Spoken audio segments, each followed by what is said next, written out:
ಕಡೆಯಲ್ಲಿ ಆನೆ ಇದಾವೆ. ಈಗ ಒಂದು ಬನ್ನೂರು ಪ್ರಾಂತ್ಯದಲ್ಲಿದೆ, ಒಂದು ಕುಂಚೂರು ಏನು ಕೊಪ್ಪ ಪ್ರಾಂತ್ಯದಲ್ಲಿದೆ, ಒಂದು ನರಸಿಂಹರಾಜಪುರ ಪ್ರಾಂತ್ಯದಲ್ಲಿದೆ.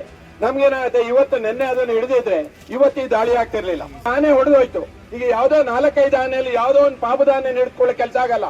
ಈ ಆನೆ ಯಾವ್ದು ದಾಳಿ ಮಾಡತ್ತಾ, ಮನುಷ್ಯನ ದಾಳಿ ಮಾಡತ್ತಾ, ಆನೆ ನಡಿಬೇಕಾದ್ರೆ ನೀವು ಸರಿಯಾದ ದ್ರೋಣ್ ವ್ಯವಸ್ಥೆ ಆಗ್ಬೇಕು. ನಾವು ಫೋಟೋಗ್ರಾಫರ್ ದ್ರೋಣ ಆಗಲ್ಲ. ದ್ರೋಣ್ ಇರುವಂತಹದನ್ನ ಅದ್ರ ಬಗ್ಗೆ ಯೋಚನೆ ಮಾಡಿ, ಇದನ್ನೇ ಲೊಕೇಟ್ ಮಾಡಿ ಮತ್ತು 10 ಜನನ ಬಲಿ ತಗೊಳುತ್ತೆ. ಅದ್ರ ಬಗ್ಗೆ ಕ್ರಮ ಏನ್ ಮಾಡೋದು ಅಂತ ಹೇಳಿ ನಾವೇನೋ ಇವತ್ತು ಸ್ಟ್ರೈಕ್ ಮಾಡ್ತೇವೆ, ಹೊರಡೆ ಹೋಗ್ಬಿಡ್ತೀವಿ. ಶಾಸಕರೇ, ಇದಕ್ಕೆ ಮೊದಲು ಬೇಕಾಗಿರೋದು ಇಷ್ಟೇ. ಈ ಆನೆಗಳು, ದಾಳಿ ಮಾಡೋ ಆನೆಗಳು 3 ಪ್ರದೇಶದಲ್ಲಿದ್ದಾವೆ.